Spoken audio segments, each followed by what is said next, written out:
What kind of family collapses because of one wedding insult? How does a calm 28-year-old broker turn a single moment of humiliation into a lawful storm that destroys an entire household overnight? When my brother ended his wedding after hearing how his future mother-in-law mocked me, I simply walked away. But the next morning, I showed her what real consequences look like. Before we continue, we ask you to hit the hype button, subscribe, and like the video to help the channel grow. Tell us which city you are from in the comments. We would like to get to know our audience better. The ballroom was perfect. White roses, crystal chandeliers, 300 guests in expensive clothes. I stood near the gift table, adjusting name cards. Nobody asked me to. I was just Aaron's older brother, the quiet one who worked in finance, wore a rented suit, and knew how to stay out of the way. Then Harriet Dalton arrived. She swept in like she owned the place, her husband Leonard trailing behind. Her eyes scanned the room and landed on me holding a centerpiece between tables. I saw the calculation there, the quick assessment that placed me below the waitstaff. She turned to the woman beside her and spoke loud enough for everyone to hear. Well, at least they tried to make him presentable. Conversation stopped. I set the centerpiece down carefully, face neutral. I told Marissa from the beginning, you can't polish a disaster. Look at him, playing decorator. What does he even do? Some little trading job, I heard. Probably can't afford a decent suit. The suit was rented. She was right. But I was a broker at a mid-sized firm, and I was good at what I did. I understood numbers, patterns, and when people were lying. Mother, please. Marissa appeared in her pre-ceremony dress. For a second, I thought she might defend me. Instead, she laughed. You're terrible. But honestly, Aaron could have done better with his best man choice. Family obligation, I guess. She looked at me with a smile. Colin's always been like this. Quiet, kind of forgettable? Forgettable. The word hung in the air. Harriet turned to face me directly. I'm sure Colin is very adequate, though I do hope Aaron knows what he's taking on, marrying into a family with standards. We have a reputation to maintain. I met her eyes and said nothing. Then I walked toward the exit. As I left, I heard Harriet's voice rise. Honestly, some people just don't understand social grace. I hadn't said a word, but somehow I was the problem. Outside in the courtyard, I sat on a bench. My heart rate was elevated, not from anger, but from something colder. Recognition. I'd seen this pattern before in my work. People who needed someone beneath them to feel secure. Harriet Dalton had miscalculated. The door opened. Aaron stepped out, face flushed with anger. Did that just happen? Tell me I didn't just hear my future mother-in-law call you a disaster. It's fine. It's not fine. He laughed without humor. My day involves watching my brother get humiliated while my fiancé thinks it's funny? No way. You're getting married in 30 minutes. Not anymore. He walked back inside. I followed, mind already calculating consequences. The ballroom had filled. Aaron walked straight to Marissa. The room quieted. I just heard what your mother said to Colin. I heard what you said. Marissa went pale. Aaron, we were joking. You called my brother forgettable. You laughed while your mother tore him apart. His voice carried clearly. You think that's funny? Harriet stepped forward. Young man, you're overreacting. Don't touch me. Colin raised me after our parents went away. He worked 2 jobs so I could finish college, and you just humiliated him at what's supposed to be our wedding. 300 people held their breath. Aaron, please, Marissa started. There's nothing to talk about. He pulled off his boutonniere and set it on a table. I'm not marrying someone who treats my brother like he's beneath her. You're ending this? Over him? Marissa pointed at me. You're throwing everything away because your difficult brother can't take a joke? Aaron just looked at her, then turned and walked out. The ballroom erupted. Guests surged up, phones out, voices overlapping. Harriet's face went purple. Marissa stood frozen, tears streaming. I walked toward the exit. Nobody stopped me. Outside, Aaron was waiting by my car. I'm sorry, he said. Don't be. As we drove away, I glanced in the rearview mirror. The venue was chaos, the Dalton family visible through glass doors in a screaming match. My phone buzzed. Video of the wedding cancellation is already on 3 platforms. I deleted it and kept driving. Aaron stared out the window. What happens now? My mind was already moving through possibilities, through patterns I recognized from years of watching positions collapse. Now, I said finally, now we see how they handle consequences. The parking lot had mostly cleared when I pulled back in 30 minutes later. I'd forgotten my jacket in the coat check, and despite everything, I still needed it. Aaron had gone straight home, exhausted and angry. I was tired too, but my mind wouldn't settle. It kept circling back to Harriet's voice, to Marissa's laugh, to 300 witnesses who'd done nothing. I parked near the back entrance and cut the engine. The venue was quiet now, just staff cleaning up and a few stragglers loading gifts. Through the windows I could see the ballroom being dismantled, chairs stacked, linens stripped, centerpieces boxed. All that perfection gone in an hour. As I walked toward the building, voices drifted from around the corner. I recognized Harriet's tone before I saw her. That particular pitch of controlled fury. "This is completely unacceptable. Do you understand what this has cost us? The deposits alone? Mom, please, not now." Marissa's voice thick with tears. "Not now? When exactly?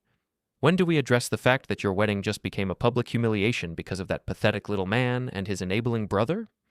I stopped walking. I wasn't hiding. I was standing in plain view near the corner, but they hadn't noticed me yet. The parking lot lights threw long shadows, and I'd always been good at being overlooked. "We can fix this," Harriet continued. "We'll issue a statement, say Aaron had a breakdown, family issues, whatever. We'll make it clear that you were blindsided, that this was entirely on the Hale family's instability." "Nobody's going to believe that," Leonard's voice cut in, quieter but firm. "There's video, Harriet. Multiple videos. Of you insulting Colin, of Marissa laughing. The narrative's already set." Then we changed the narrative. Harriet's heels clicked on pavement. "Colin provoked this. He must have said something, done something before I arrived. We'll find witnesses who'll confirm." "There weren't any witnesses because nothing happened," Marissa said. "Colin was just there, being his usual invisible self." "Then we make something up," Harriet snapped. "Use your head, Marissa. Perception is reality. If we can establish that Colin was disruptive, inappropriate, anything, we can salvage this." My phone was already out, recording. Old habit from contentious client meetings. Document everything. Leonard sighed. "You want to lie about what happened in front of 300 people with phones? That's your plan?" "I want to protect our family's reputation," Harriet said. "Unlike some people, I understand what's at stake here. The boutique, the charity board, Marissa's social standing, all of it depends on how we handle this." "The boutique," I filed that away. Harriet ran some kind of high-end clothing store downtown. I'd never paid much attention to it before. "What if we just tell the truth?" Marissa's voice was small now. "Say I made a mistake. Apologize." "Apologize?" Harriet's laugh was sharp. "To Colin Hale? Absolutely not. That would be admitting fault, admitting weakness. No, we're going to shift blame where it belongs, on the Hale brothers and their unstable, attention-seeking behavior." I'd heard enough. I stepped around the corner, making my footsteps deliberately loud on the pavement. All three of them turned, their faces freezing in identical expressions of shock. "Colin." Leonard recovered first, his voice carefully neutral. "We didn't see you there." "I noticed." I kept my tone flat, professional. I came back for my jacket. Harriet's eyes narrowed. "How long have you been standing there?" "Long enough." I held up my phone briefly, then pocketed it. "Interesting plan, by the way. Fabricating witnesses, creating false narratives. I'm sure that'll work out great for you." Her face went pale, then flushed deep red. "You were eavesdropping." "I was standing in a public parking lot. You were having a loud conversation. There's a difference." Marissa stepped forward, her mascara-streaked face attempting something like remorse. "Colin, look, I'm sorry about earlier. I didn't mean—" "Yes, you did," I cut her off gently. "You meant every word. So did your mother. And that's fine. People show you who they are. And I believe them." "This is harassment," Harriet said, her voice rising. "Recording private conversations without consent? We're in a one-party consent state," I said. "And again, public parking lot. Nothing private about it." I'd learned that particular law years ago during a compliance training. Funny how random information became useful. Leonard put a hand on Harriet's arm. "Let's just go home. This day has been difficult enough for everyone." "Difficult?" Harriet yanked her arm away. "This day has been a catastrophe, and it's entirely the fault of the Hale family. Colin, I want you to know that we will be pursuing legal action for the emotional distress and financial damages your brother's behavior has caused." I looked at her for a long moment. She was serious.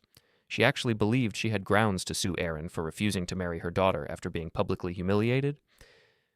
"You should talk to a lawyer before making threats like that," I said quietly. "Might save you some embarrassment." "Are you threatening me?" "I'm giving you free advice. Take it or don't." I turned toward the entrance. "Enjoy the rest of your evening." As I walked away, I heard Marissa whisper, "Mom, maybe we should just leave this alone." Absolutely not, Harriet hissed back. That man thinks he can humiliate this family and walk away. He's about to learn exactly who he's dealing with. I retrieved my jacket from the coat check room. The event manager, a woman named Talia Reed, was doing paperwork at the front desk. She looked up as I approached, her expression sympathetic. Rough night, she said. You could say that. For what it's worth, I've worked 300 weddings, and I've never seen a mother of the bride act like that. She hesitated, then lowered her voice. The things she said to you before the ceremony, that wasn't okay. You heard it? Everyone heard it.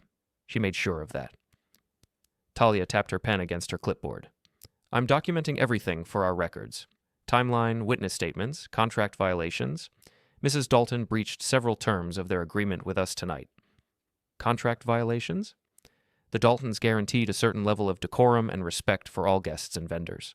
Creating a hostile environment, causing a scene that disrupted services, that's all covered in the fine print. She gave me a pointed look. If you ever need documentation of what happened here tonight, official documentation, you know where to find me. I nodded slowly, understanding the offer. Thank you. No problem. And Colin?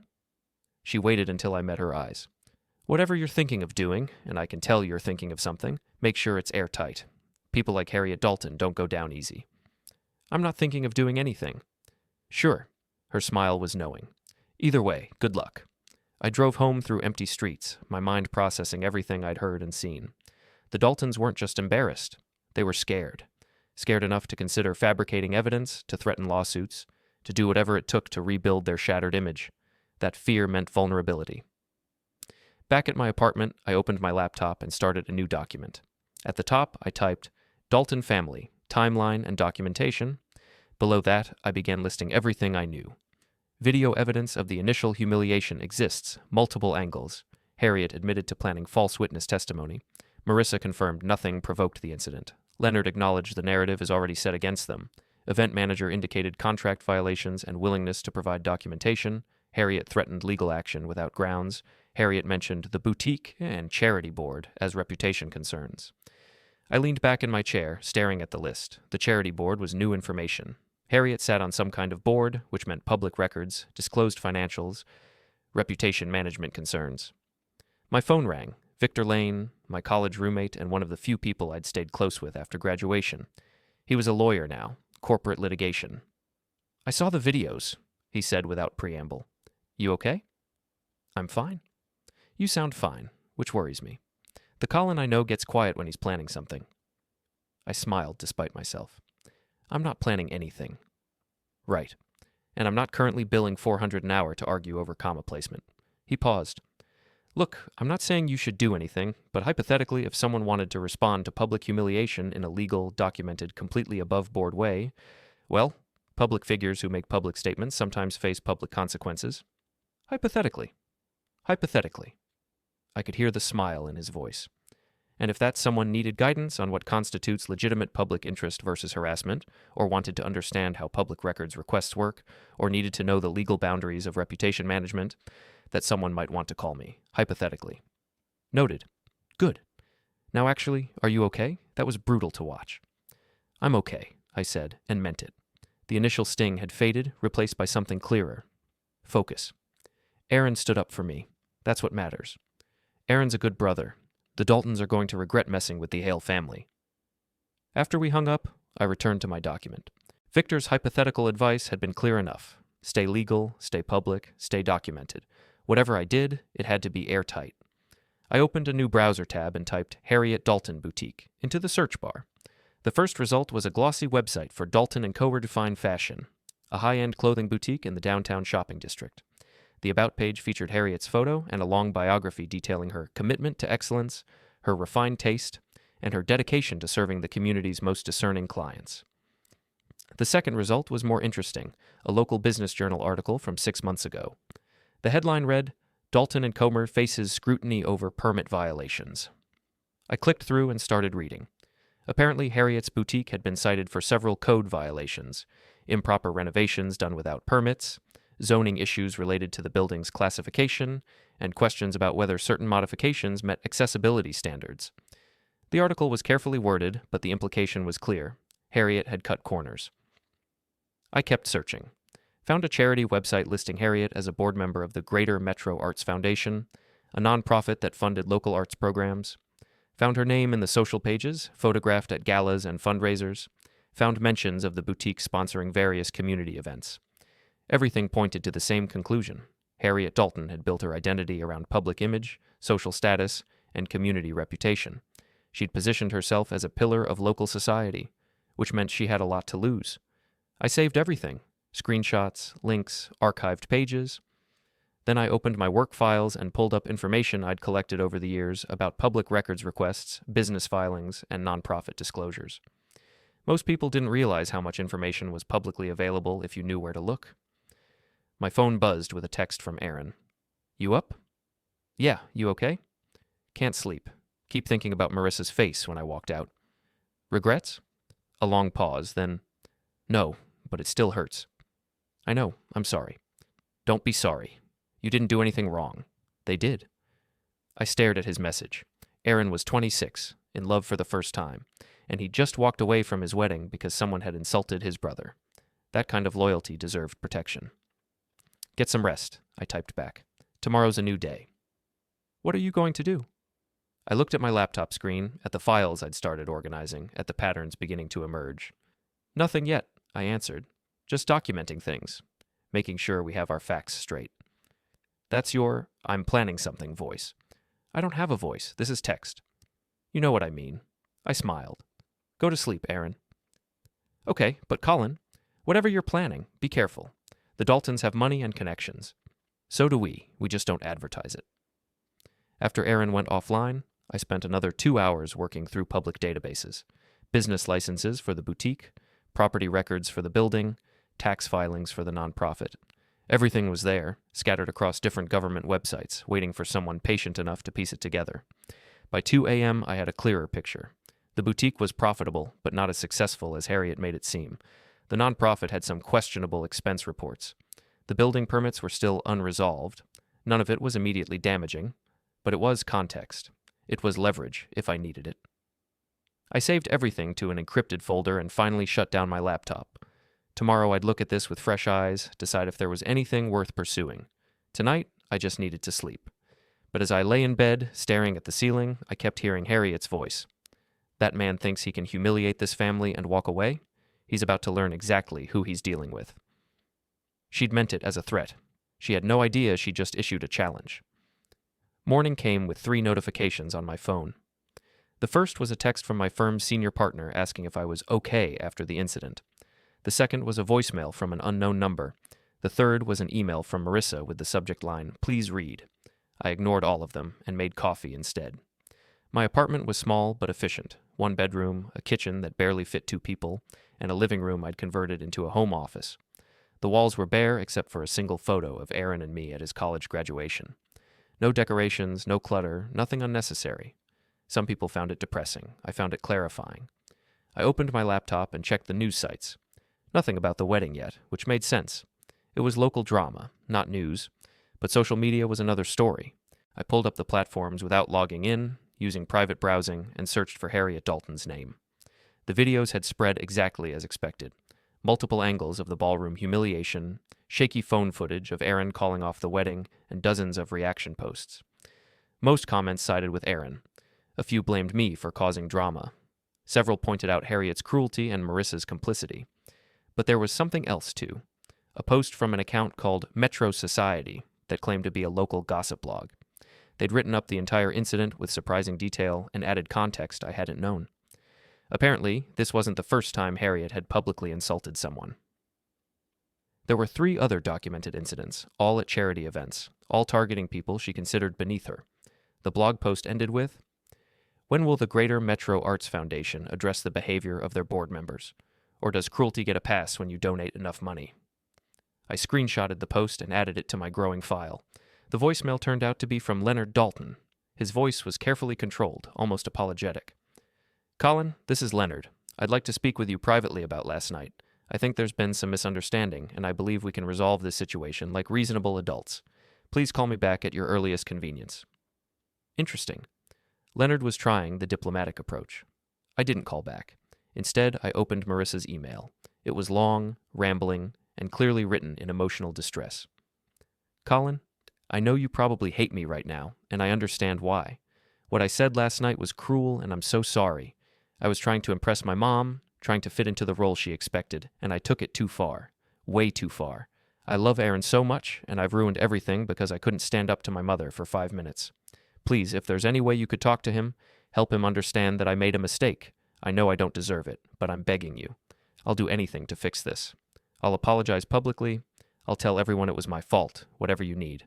Please don't let my stupidity destroy what Aaron and I had. Please. I read it twice. The desperation was real, but so was the manipulation. I'll do anything was the language of someone who'd realized they'd lost control and would say whatever it took to get it back. I didn't respond. My coffee had gone cold. I reheated it in the microwave and returned to my laptop, pulling up the business records I'd found last night. The boutique's permit violations were more extensive than the article had suggested. I cross-referenced the property address with the city's public database and found a pending complaint from a neighboring business about parking issues and noise violations. More context, more pressure points. Then I pulled up the nonprofit's tax filings. The Greater Metro Arts Foundation was required to disclose its financials as a 501c and 3, and everything was public record. I downloaded the last 3 years of Form 990s and started going through them line by line. Most of it was standard: program expenses, administrative costs, fundraising overhead, but there were some interesting entries in the expense reports. Multiple charges to high-end restaurants listed as board meetings. Travel expenses to resorts categorized as strategic planning retreats. A consulting fee paid to a company I couldn't find any record of. None of it was explicitly wrong. Nonprofits were allowed to have expenses. But the optics weren't great, especially for an organization that claimed to put 90% of donations toward programs. I was deep in spreadsheet analysis when my phone rang. Victor. "You're up early," I said. "Couldn't sleep. Kept thinking about your situation." He paused. "I did some research. Hypothetical research." "Of course." Hypothetically, if someone wanted to file a formal complaint about a nonprofit's financial practices, they'd go through the state's charity registration office. They'd need evidence of misuse of funds or violation of the organization's stated mission, but the complaint would be public record and it would trigger an investigation. Hypothetically. Also hypothetically, if someone wanted to report unpermitted construction or zoning violations, they'd contact the city's code enforcement office. That would also be public record and could result in fines or mandatory corrections. I smiled. Victor was good at this, providing information without explicitly advising action. And hypothetically, he continued, if all of this information just happened to become widely known at the same time, say through some kind of public event or gathering where media might be present, well, that would be unfortunate timing for the people involved. Unfortunate, I agreed. Colin, I'm not telling you to do anything. I'm just saying that powerful people often get away with things because nobody bothers to look closely. And sometimes, when someone does look closely and shares what they find through legitimate channels, those people face legitimate consequences. Noted. Good. Now seriously, are you planning something? Because you have that tone. I'm just gathering information. That's what worries me. But he was laughing. Okay, look. If you do decide to pursue this, and I'm not saying you should, make sure everything you do is legal, documented, and can withstand scrutiny. Don't give them any ammunition to use against you. I won't. And Colin, if this works, if you actually manage to hold these people accountable, I want to hear about it. Preferably while drinking expensive whiskey that you're buying. After we hung up, I sat back and looked at everything I'd compiled. Financial irregularities at the nonprofit, code violations at the boutique, a pattern of public cruelty, social media backlash already building, multiple witnesses to last night's events, documentary evidence of the Daltons planning to fabricate testimony. It was enough to be interesting, but it wasn't enough to be decisive. I needed more. I needed to understand the full scope of Harriet's vulnerabilities, to map out exactly where pressure would create maximum impact. I pulled up my work calendar. I had client meetings scheduled for the next 3 days, but nothing urgent. I could take time to do this properly, methodically, without rushing. My phone buzzed. Aaron. Marissa keeps calling. I'm not answering. Is that wrong? No, you need space. She sent me a long email, says she'll do anything to fix this. She sent me the same one. Did you respond? No.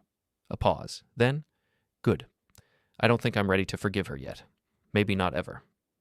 You don't have to decide that now. What are you doing today? I looked at my laptop screen, at the files spread across multiple windows. Research, I typed. just trying to understand some things. About the Daltons? About public records and nonprofit governance. Boring stuff. That's definitely your planning voice. Stop trying to read tone into text messages. Can't help it. I know you. Then, thank you for last night, for not making it weird when I walked out. You did the right thing. I hope so. Feels like I just destroyed my life over a 15-minute argument. You defended someone you love. That's never the wrong choice. He sent back a heart emoji, which was unusual for him. I smiled and closed the messaging app. By noon, I'd compiled enough information to see the pattern clearly. Harriet Dalton's entire social position rested on 3 pillars: her boutique, her nonprofit board seat, and her reputation in local society. Each pillar had cracks, violations, questionable practices, documented cruelty. If one pillar fell, the others would be scrutinized. If all 3 fell simultaneously, she'd have nowhere to hide. But I couldn't just release this information randomly. It had to be strategic, timed, and presented in a way that looked like natural consequences rather than revenge. Victor's advice echoed in my mind. Legitimate channels, public interest, documentary evidence. I needed a stage, an event where this information would have maximum impact and maximum witnesses. Somewhere Harriet would be publicly present, unable to hide or control the narrative. I pulled up the nonprofit's events calendar. They had several fundraisers scheduled over the next few months, but one stood out. A gala 3 weeks from now, their biggest annual event. 500 guests, major donors, local media coverage. Harriet would be front and center as a board member. 3 weeks. Enough time to prepare everything, to file the necessary complaints, to ensure every piece of evidence was verified and documented. Enough time for investigations to start, for questions to be raised, for the cracks to widen. I created a new folder. Timeline, Gala Preparation. Then I got to work. The next 2 weeks passed in systematic documentation. I went to work, handled clients, came home, and spent every evening building my case. Not revenge, a case. Everything had to be legal and grounded in public record. First step, filing formal complaints. I submitted a detailed report on the boutique's code violations to the city's enforcement office with photographs, permit records, and zoning regulations. Anonymous, but thorough. 3 days later, the city issued an inspection notice. Next was the nonprofit. I spent 4 nights analyzing their tax filings with forensic attention, flagging every questionable expense and unusual transaction. The state's charity office accepted my complaint and opened a preliminary investigation within a week. Both actions were public record. Anyone could have filed them. I was just the one who looked. My firm's senior partner called me into his office on day 5. Gerald Brennan had mentored me since I'd started 6 years ago. "Colin, sit down." He gestured across his desk. "I want to talk about the wedding situation." "There's nothing to talk about." "I disagree. Videos are circulating, and I'm hearing from clients that you were involved." He leaned forward. "Will this impact your work?" "It won't." "That's not what I asked." His expression softened. "You're one of our best analysts. Thorough, calm, decisive. But I know you're protective of your brother, so I'm asking, are you okay?" "I'm fine. What happened is over." "Is it?" He turned his computer screen toward me, the Metro Society blog post detailing Harriet's history of public cruelty. "This article is very thorough, very well researched. Someone spent significant time compiling this." "I didn't write it." "I didn't say you did." He turned the screen back. "But I know how your mind works. You see patterns, you find connections, and when someone hurts your family, you don't get angry. You get methodical." I said nothing. "Here's my concern. If you're planning some response, I need you to be careful. The Daltons have money and connections. If this turns into something that reflects badly on this firm, I need to know now. Everything I'm doing is legal. So you are doing something." I considered lying, but Gerald had known me too long. "I'm exercising my rights as a concerned citizen, filing legitimate complaints through proper channels. Everything's documented and above board." He studied me. "When you say legitimate complaints, code violations at a local business, financial irregularities at a nonprofit, all public record, all filed anonymously through official processes. And it just happens to involve the Dalton family. It involves violations that should be investigated regardless of who committed them." Gerald leaned back. "You're playing a dangerous game." "I'm not playing anything. I'm following the law. The letter of the law, maybe, but revenge? It's not revenge. It's accountability." I kept my voice level. "Harriet Dalton publicly humiliated me, then tried to fabricate evidence. Her daughter participated willingly. They've done this before. Someone needed to examine their practices closely. And if they trace this back to you? They won't. I've been careful. I met his eyes. But even if they did, everything I've filed is factual. There's nothing actionable in reporting actual violations. Gerald was quiet. Then he smiled. You know what? Good for you. I've met Harriet Dalton at charity events. She's exactly the kind of person who needs to be taken down a peg. He raised a hand. But I never said that. Understood? Understood. And Colin, whatever you're planning for the end game, make it count. I left feeling both validated and unsettled. I hadn't expected support, but Gerald's words stuck. Make it count. That evening, I met Talia Reed at a coffee shop. She'd agreed to meet after I'd called, explaining what I needed. Event timeline documentation. She slid a folder across the table. Everything from the wedding night. When guests arrived, when the incident occurred, when Mr. Hale called off the ceremony. All time-stamped, verified by security footage. Perfect. There's more. She showed me her phone. After the wedding, Mrs. Dalton sent emails demanding guest contact information. She wanted to manage the narrative. What did you say? That guest privacy was protected. She threatened to sue. I told her to go ahead. We have lawyers for situations like this. She backed down after I mentioned we'd provide testimony about her contract violations. Contract violations? The agreement states all parties will maintain respectful behavior. Her treatment of you violated that clause. So did the disruption she caused. Talia tapped the folder. It's all documented, including her intimidation attempts afterward. I added the folder to my collection. Why are you helping me? Because I've worked this industry 15 years, and I'm tired of watching people like Harriet Dalton abuse everyone without consequences. She finished her coffee. Also, she still hasn't paid her final invoice. Claims the canceled wedding voids payment obligations. It doesn't, but it's the principle. She thinks money makes her untouchable. It doesn't. No, Talia agreed. It doesn't. By week 2's end, my files were comprehensive. City code enforcement inspection scheduled, state investigation into nonprofit finances opened, event documentation proving contract violations, timeline evidence disproving provocation claims, social media analysis showing public perception shift, witness statements from venue staff, email records of intimidation attempts, financial records showing boutique profitability issues more than enough for the gala. But I wanted one final piece. I found it in the nonprofit's donor records. The Greater Metro Arts Foundation's annual report listed major contributors. Buried in corporate donors, Dalton and Comer Fine Fashion, $50,000. Nothing illegal about business charity donations. But I cross-referenced the date with the boutique's financial records. The donation occurred during a quarter when the boutique reported a net loss. She'd donated money her business didn't have to a nonprofit she controlled. I dug deeper. The nonprofit had then contracted the boutique for event styling services worth $45,000. The money had been recycled, donated as a write-off, then paid back as income. Not explicitly illegal if done properly, but it raised questions about self-dealing, conflicts of interest, whether nonprofit funds were being used appropriately. I documented everything. 3 days before the gala, Leonard Dalton appeared at my building lobby, calling up asking to speak. Curiosity won. I met him downstairs. He looked exhausted. His expensive suit hung loose, shadows under his eyes. Colin, thank you for seeing me. What do you want? To apologize. He said it quickly, practiced. What Harriet said, what Marissa said, inexcusable. I should have stopped it immediately. I didn't. I'm sorry. I waited. I also want to ask you to let this go. The wedding, the incident, all of it. Marissa is devastated. Harriet is having a difficult time, and I know investigations are happening, and I can't help but think, you think I filed those complaints? Did you? What I did isn't relevant. If there are investigations, it's because violations were found. Leonard's shoulders sagged. Colin, please. I know my family hasn't treated you well. I know Harriet can be difficult, but she's my wife, Marissa is my daughter, and they're suffering. If there's anything I can do, you can't. Can't or won't. Both. I kept my voice neutral. Your wife publicly humiliated me, then tried to fabricate evidence. Your daughter participated without remorse until there were consequences. You watched it happen. There's nothing you can offer that changes those facts. So this is revenge? This is accountability. I turned toward the elevator.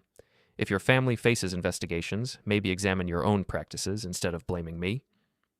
The gala is in 3 days, he said to my back. Harriet's counting on it being a success. It's important for her board position. If something happens there, I looked back. I have no control over what happens at the gala, but I'd suggest preparing for the possibility that your wife's past actions might catch up with her. He stared, realization dawning. You're going to destroy her. I'm not going to do anything. The truth is going to destroy her. I'm just making sure the truth is visible. Leonard left without another word. I watched him walk to his car, shoulders hunched, and felt unexpected pity. He wasn't cruel like Harriet or shallow like Marissa, just weak, and his weakness had enabled their behavior too long. That evening, an embossed envelope appeared under my door. Inside was an invitation to the Greater Metro Arts Foundation's annual gala at the Grand Banquet Hall. I hadn't requested one. Someone wanted me there. I smiled and added it to my files. 3 days until every piece of evidence, every filed complaint, every documented violation would come together in one public moment. Time to be decisive. The morning of the gala, I woke at 6 and ran 5 miles through empty streets, breath fogging in cold air, mind clear. This was preparation. I'd learned the body needed to be tired for the mind to stay sharp. Back home, I showered and reviewed everything one final time. Every document was in order, every complaint filed, every piece verified. The timeline was perfect. At 9, Aaron called. "Big day," he said. "How do you know about today?" "Please. You've been working on something for 2 weeks. You got a gala invitation. You've had that look, the one where you're 3 steps ahead." He paused. "I'm not asking you to stop. I just want to make sure you're okay." "I'm fine." "You're about to publicly destroy the family of the woman I almost married. That's not fine, Colin." I leaned back. "Do you want me to stop?" Long silence. Then, "No. I want you to finish. Marissa and Harriet made their choices. They're still making them. Marissa calls daily blaming you for everything, and Harriet's telling people you're mentally unstable." His voice hardened. "So no, I don't want you to stop. I want you to make sure they understand what they did." "Understood. But Colin, don't lose yourself in this. Don't become someone who enjoys destroying others." "I won't. This isn't about enjoyment. It's about justice." "Okay." Relief in his voice. "Then go do what you do best. Call me after." Victor called an hour later with legal advice. "Everything you do tonight needs to be presentable as public interest. You're not attacking anyone. You're not seeking revenge. You're a concerned citizen sharing documented evidence of violations impacting the community. Got it?" "Got it." "And Colin, I'm proud of you. Most people just take the hit and move on. You're actually holding powerful people accountable." "We'll see if it works." "It'll work. You're too thorough for it not to." By noon, I'd printed everything needed. Documents fit into a slim professional portfolio. I'd also prepared digital backups on USB and uploaded everything to secure cloud storage. Multiple redundancies. Always have backup plans. The gala started at 7. I spent the afternoon reviewing strategy. I wouldn't grandstand or accuse. I'd simply present facts, let evidence speak, allow attendees to draw conclusions. Clean, professional, unassailable. At 5, I put on my suit, new this time, properly fitted, charcoal gray with subtle pinstripe. If I was doing this, I'd look like I belonged. I checked my mirror appearance. Calm, composed, ready. The Grand Banquet Hall was downtown, a restored historical building hosting the city's most prestigious events. I arrived at 6:30, early enough to observe, but late enough to blend with arriving crowds. The parking lot was already half full. Expensive cars, well-dressed people, the kind of event where everyone knew everyone. Inside, the hall was spectacular. High ceilings with ornate molding, crystal chandeliers, silk-covered walls. Round tables filled the main floor, each set with fine china and fresh flowers. A stage dominated one end with a podium and large screens for presentations. I found my table assignment, number 17, toward the back. Perfect. I wasn't trying to be noticed yet. The room filled quickly. I recognized faces from the wedding, some who'd watched Harriet humiliate me. A few glanced my way, recognition flickering, but no one approached. I was still forgettable, still invisible. Good. At 7:15, the program began. The Foundation's executive director welcomed everyone and discussed accomplishments. Board members were introduced one by one, each standing for applause. Harriet was introduced third. She stood and waved, wearing a floor-length emerald gown that probably cost more than my monthly salary. Her smile was perfect, practiced, the smile of someone who'd never faced real consequences. That was about to change. The dinner service began. I ate mechanically, watching the room's rhythm, waiting for the right moment. Speeches continued between courses, donors thanked, programs highlighted, success stories shared. Then the executive director returned to the podium. Before we conclude tonight, I want to open the floor for any questions or comments from our community members. This was it. I stood and raised my hand. The executive director looked surprised, but nodded. Yes, in the back? I walked toward the front, my portfolio under my arm. The room quieted, 500 faces turning toward me. I saw Harriet's expression shift from confusion to recognition to something close to fear. I reached the podium area and turned to face the audience. My name is Colin Hale, I said clearly. I'm here tonight as a concerned community member with information I believe this audience should hear. Murmurs rippled through the room. The executive director started to speak, but I continued. 3 weeks ago, I was publicly humiliated at a wedding by Harriet Dalton, a board member of this foundation. She mocked my profession, my appearance, and my character in front of 300 witnesses. When her daughter's wedding was subsequently canceled due to this behavior, Mrs. Dalton attempted to fabricate evidence and create false testimony to shift blame. Harriet stood, her face flushed. This is completely inappropriate. I have documentation, I said calmly, opening my portfolio. Timeline evidence from the venue, witness statements, email records of intimidation attempts. I looked at the executive director. May I use your screens? He hesitated, then nodded to the tech booth. I handed over my USB drive. The screens lit up with the first image, a time-stamped photo from the wedding showing Harriet mid-insult, my face visible in the background, calm and unresponsive. This is the moment Mrs. Dalton called me a disaster and questioned whether I could afford a decent suit. I advanced to the next image. This is her daughter agreeing and calling me forgettable. The room was silent now, every eye fixed on the screens. But that's not why I'm here tonight, I continued. I'm here because I started wondering, if someone behaves this way publicly, what might they be doing privately? Next slide, the boutique's code violations. Mrs. Dalton's business, Dalton & Co. Refine Fashion, has been cited for multiple permit violations, zoning issues, and failure to meet accessibility standards. The city is currently conducting an investigation. Harriet's face went from red to white. Leonard stood beside her, gripping her arm. Next slide, the nonprofit's financial records. I also examined this foundation's tax filings. In the past 3 years, there have been significant irregularities. High-end restaurant charges listed as board meetings, resort travel categorized as strategic planning, and most interesting, I paused, letting the next slide appear. A $50,000 donation from Mrs. Dalton's boutique, made during a quarter when the boutique reported a net loss, followed by a $45,000 payment from this foundation back to the boutique for event styling services. Gasps echoed through the hall. The state's charity registration office is currently investigating whether these transactions constitute self-dealing or misuse of nonprofit funds. I advanced through several more slides, each one showing another violation, another questionable transaction, another instance where Harriet had used her position for personal gain. All of this information is publicly available, I said. Anyone could have found it. I just happened to look. And I believe the donors and community members who support this foundation deserve to know how their contributions are being used. The executive director stepped forward, his face pale. Mr. Hale, these are serious allegations. They're not allegations, they're documented facts reported through proper legal channels. I closed my portfolio. The investigations are already underway. I'm simply ensuring the community is informed. I looked directly at Harriet. She was shaking, tears streaming down her face, but not from sadness, from rage and humiliation. Mrs. Dalton, I said quietly, you were right about one thing. Some people don't understand social grace.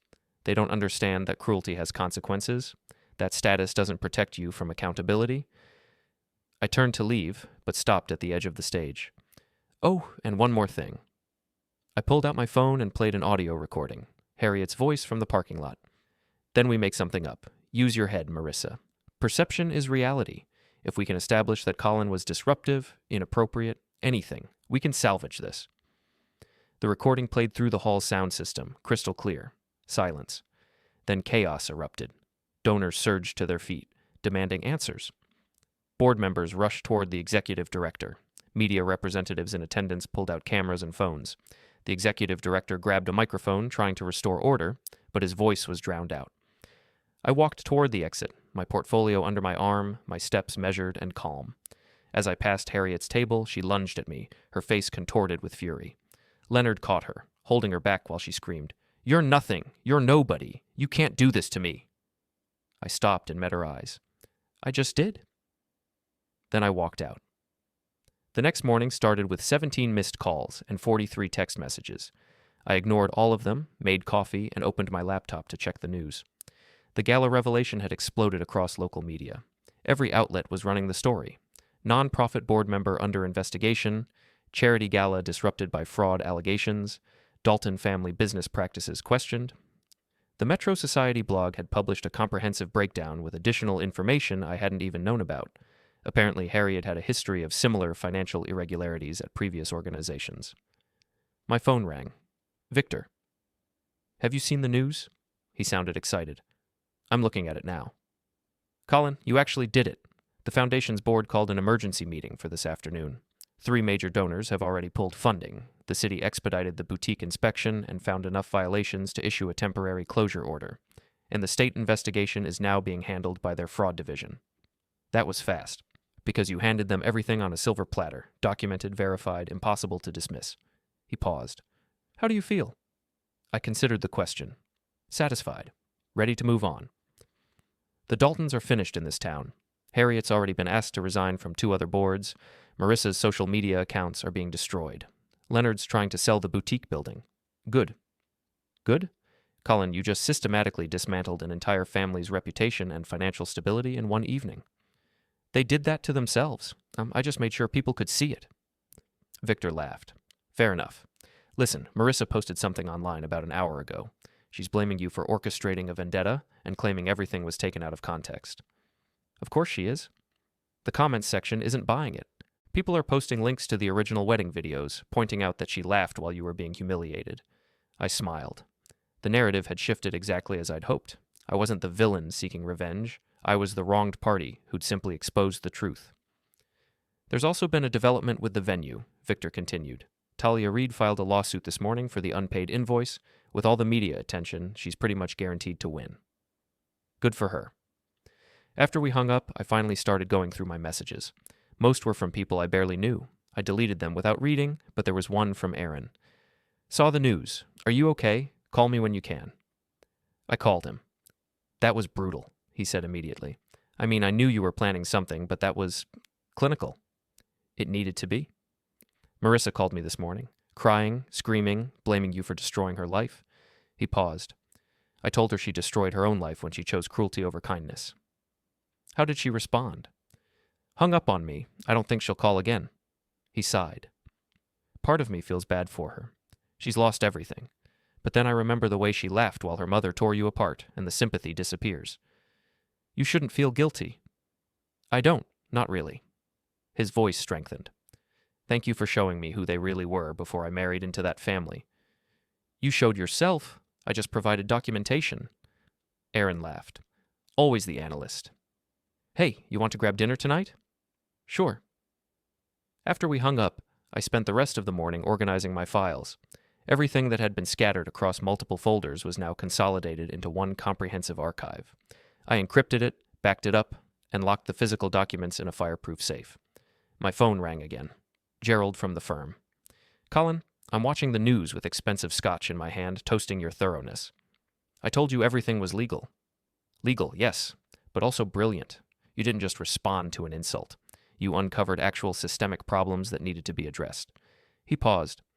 The firm received 2 calls this morning from potential clients who saw the news coverage.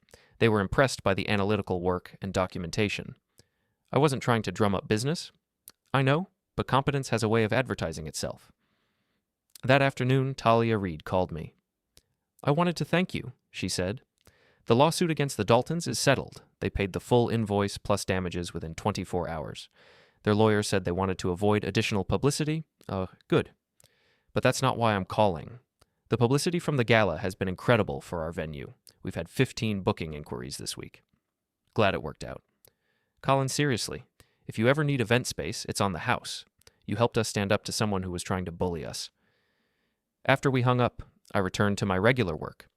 Market analysis, client reports, portfolio adjustments. The rhythm was soothing, the patterns familiar. Friday brought another development. Aaron forwarded me a link to Marissa's social media. She'd posted a long statement. I've spent the past week in reflection and pain. What happened at my wedding was a turning point that forced me to examine my own behavior. I participated in cruelty. I laughed while someone was humiliated. I enabled my mother's worst tendencies because it was easier than standing up to her. Colin Hale didn't destroy my life. I destroyed it myself through my own actions. I'm sorry for the pain I caused. What do you think? Aaron asked when I called him. I think she's trying to salvage what she can of her reputation. That's cynical. That's realistic. She's apologizing now because there are consequences. Where was the apology 3 weeks ago? Maybe she's genuinely sorry. Maybe. Doesn't change anything. The weekend was quiet. I cleaned my apartment, went for long runs, caught up on reading, normal life, peaceful life. On Sunday evening, my phone rang with a number I didn't recognize. Colin? The voice was female, tentative. This is Harriet Dalton. I almost hung up. Instead, I waited. I wanted to say I'm sorry. For what I said at the wedding, for everything. Okay. Is that all you're going to say? What else would I say? I don't know. Gloat? Tell me I deserved it? You did deserve it, but I'm not going to gloat. I'm just going to go back to living my life. Silence. Then, you destroyed everything. My business, my reputation, my position. Was humiliating me once not enough? I didn't humiliate you. I documented your violations and reported them through proper channels. The humiliation is just you finally facing consequences. You're a vindictive, petty little man. There it was, the real Harriet, breaking through the attempted apology. Mrs. Dalton, you made 2 critical mistakes. First, you underestimated someone you considered beneath you. Second, you assumed your status would protect you from accountability.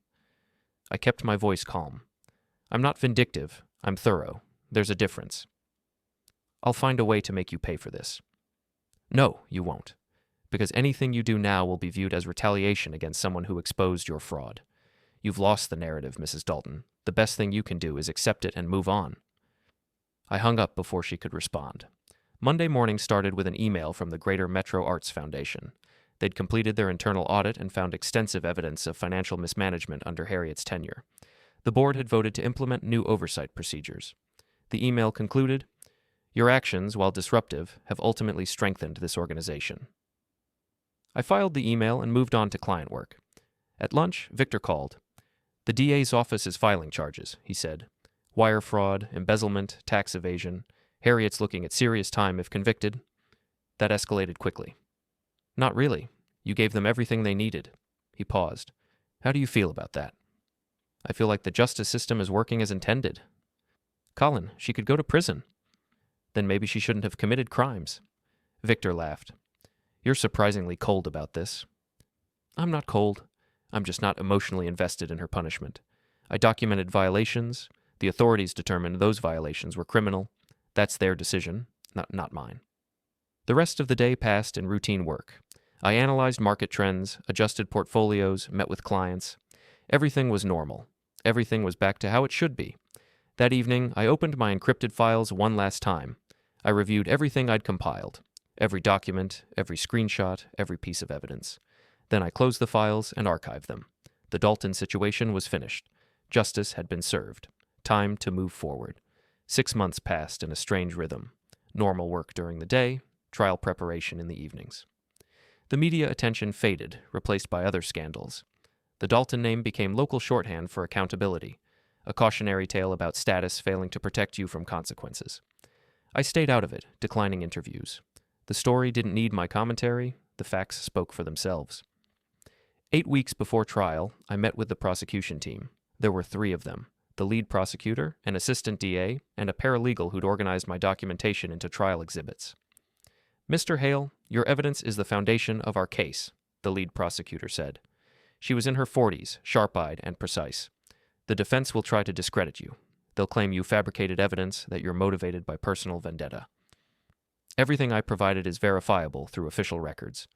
We know. That's why this case is solid. She pulled up a presentation. Walk me through your process.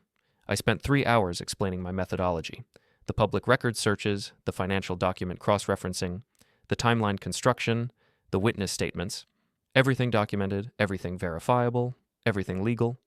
The assistant DA asked, at any point did you access information illegally? No.